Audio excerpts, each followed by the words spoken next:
Sveiki, kavos mylėtojai!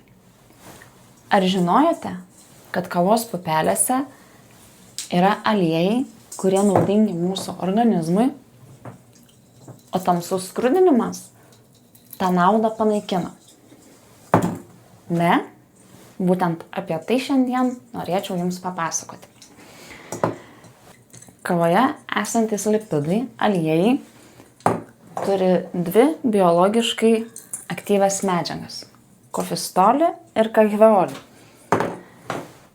Moksliškai įrodyta, kad šios medžiagos turi prieš vėžinį poveikį mūsų organizmui. Jos detoksikuoja kepenis ir taip padeda mūsų organizmui. Kahveolis turi stiprų priešuždegiminį poveikį. Taip pat pastebėtas teigiamas šių medžiagų poveikis kovojant su tam tikromis ligomis. Pavyzdžiui, pastebėta, kad jos padeda kaulų tankiui, kovoja su osteoporoze, bei prevenciškai gali padėti kovoti su diabetu. Grįžtant prie skrudinimo. Kaip žinia, skrudinimas tai cheminė reakcija, kurios metu aukšta temperatūra veikia pupelės struktūrą. Šviesus vidutinis skrudinimas palieka tai, ką gamta sukūrė geriausio. Šviesiai skrudintose pupelėse gausu antioksidantų. Taip pat tokio skrudinimo pupelėse aliejai yra stabilūs. Ką aš turiu omenyje? Ilgai veikiant pupelę aukšta temperatūra, aliejų struktūra pradeda kisti, ardytis. Todėl nors tamsaus skrudinimo metu taip pat lieka dalis tų aliejų, bet jie jau būna pakitę. Be to, kitaip nei tamsiame skrudinime, šviesiai vidutiniškai skrudintose pupelėse beveik nėra deginimo produktų kancerogenų. Pramoninė kava dažniausiai skrudinama labai tamsiai.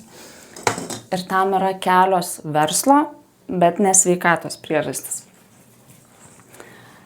Viena pagrindinė tokių priežasčių yra defektų maskavimas.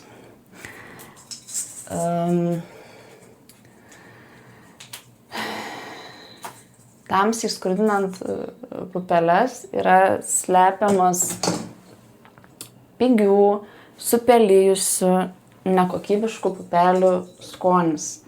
Ir jis yra suvienodinamas į sudegusių anglių aromatą.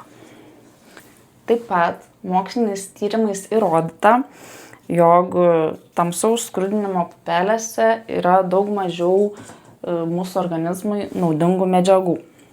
Tarkime, tamsaus skrudinimo pupelėse net iki 90% yra mažiau chlorosceno rūgšties, lyginant su žalia pupele.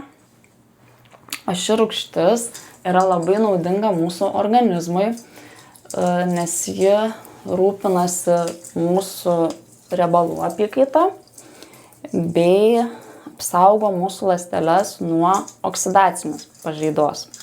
Dar vienas dalykas.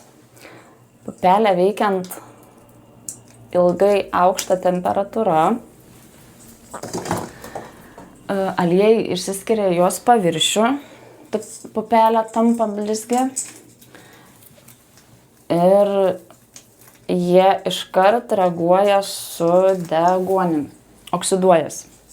Rezultatas – apkartę mūsų organizmui nenaudingi aliejai.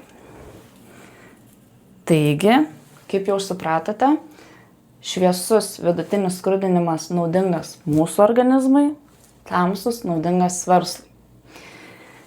Rūpinkimės savimi, gerkime kokybišką kavą ir ne vien dėl skonio, bet ir dėl naudos.